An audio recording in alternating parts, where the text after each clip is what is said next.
Good evening, by the way, and welcome to Tucker Carlson Tonight. First, we want to ask you this question. Have you ever noticed the weird compulsion in people, a lot of people, to pretend that they're the opposite of who they obviously are? Jussie Smollett would be one example, but it's everywhere, and it's especially prevalent in politics. It's ubiquitous in the Democratic Party. Just a few weeks ago, one Democratic politician who'd worn blackface demanded the resignation of another Democratic politician for the crime of, yes, wearing blackface. That's more than hypocrisy. It's really an escape and evasion scheme. You escape scrutiny and evade punishment by accusing other people of doing exactly what you yourself are doing, but on a much grander scale. The people calling you a thief are picking your pocket. The ones calling you an adulterer are hitting on your wife. The ones claiming you're immoral are themselves deeply worried about spending eternity in flames, and probably for good reason. It's the Bill Clinton as feminist scam. We can give you a million examples. But the living embodiment of this syndrome, the all-time Grand Prix triple gold medal winner in the category, turns out to be running for president of the United States. It's Kirsten Gillibrand, the junior senator from New York.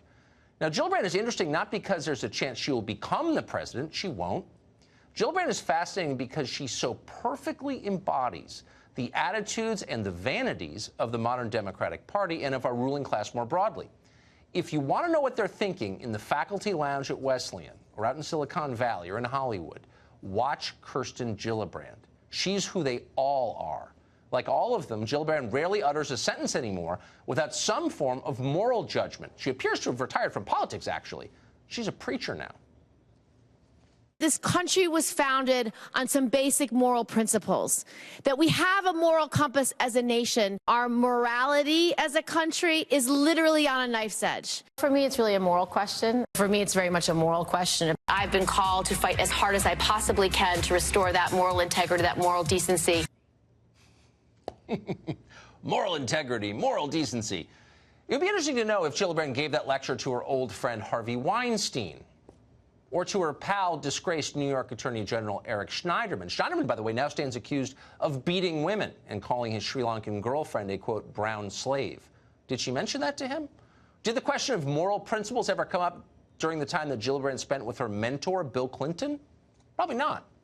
In fact, it's not exactly clear how Gillibrand or any of these people define the word moral.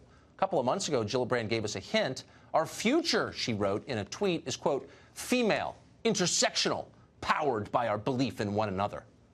Do you have any idea what any of that means? Gillibrand likely doesn't. No one's asked her to explain. They're afraid to ask her anything. Why? Because Gillibrand is a victim now. Bet you didn't know that she is. She's shielded from the scrutiny the rest of us received. She announced her new status as a victim just last week in a fundraising pitch. Quote, I'm already facing questions about my likability and tone, Gillibrand wrote. Sexism is already bubbling into the narrative around our campaign. But I certainly won't stop fighting for a country that values and respects women. Will you add your name to reject sexism in our political system? Get it? Kirsten Gillibrand is now oppressed. You wouldn't know that by looking. In fact, she seems like one of the most powerful people in the world. She's a U.S. senator and a presidential candidate. She went to a pricey all-girls boarding school, and then an Ivy League college, and then law school. And then she used political connections to get a prestigious legal clerkship, and then she got her Senate seat without really running for it. That all seems like a pretty high level of privilege. But no. Despite a life of wealth and connections, Kirsten Gillibrand is now telling us she is oppressed. Who are her oppressors? Well, they're you and me, and anyone else who doesn't support her campaign for president. We're guilty of sexism. She's the victim of it. You won't be surprised to learn that Kirsten Gillibrand was one of the very first politicians to side with Jussie Smollett. She could empathize with another pampered rich person fighting for victimhood status. When the next hate hoax comes along, Gillibrand will probably tweet support of that, too. She can't resist a fad. Wherever the political opportunities are, she is there, too, in lockstep. Gillibrand once supported a balanced budget amendment. Now she backs the Green New Deal. She once bragged about keeping 2 guns under her bed. She had an A rating from the NRA. Now she wants to ban rifles. She says the NRA is not simply wrong, but evil. The NRA has a chokehold on Congress. The NRA is concerned only with gun sales. It is literally all about money. It is all about greed. It has nothing to do with the Second Amendment. It's the power of money. It's the power of communications. It's the fear they instill in members. And it's wrong. It's morally wrong. There it is again. It's morally wrong. The beauty of declaring something morally wrong, rather than just misguided or ineffective, is that you can't really argue with a moral absolute. You can only obey a moral absolute, and that's, of course, the point of laying it down. As a member of Congress not so long many years ago, Gillibrand said she believed in borders. She promised to crack down on sanctuary cities. She opposed awarding driver's licenses to illegal aliens. That was then. Now, she wants to abolish ICE. I don't think ICE today is working as intended. Well, you think you should get rid of the agency?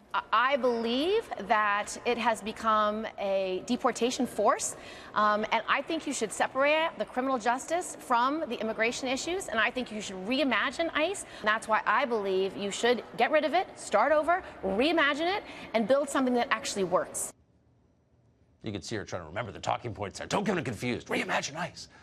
But she got a little over her skis. It turned out that when she said that, banning ICE wasn't very popular even among Democratic voters. So Gillibrand lurched back and said she didn't really want to get rid of ICE, though as you saw, she'd proposed exactly that. But now, just a few months later, she's lurching back again. Abolishing ICE? That qualifies as centrism in the Democratic Party right now. So Gillibrand needs something more radical than that if she wants to be considered the progressive candidate. And this week she found it. Gillibrand proclaimed that border security is immoral because it impedes the movement of indigenous peoples into our country, which apparently is really their country. Watch. On immigration, I mean, there's a crisis going on at the border right now. What's inhumane? We need to have proper asylum. This president doesn't believe in asylum. He's afraid of immigrants. He's afraid of refugees. And I just want to note that a lot of these people are indigenous to this land, and that border is cutting them off. I know, that's why the wall is so absurd and hurtful. Just who are these indigenous people? Who knows? As long as they're female and intersectional, Kirsten Gillibrand believes they're our future.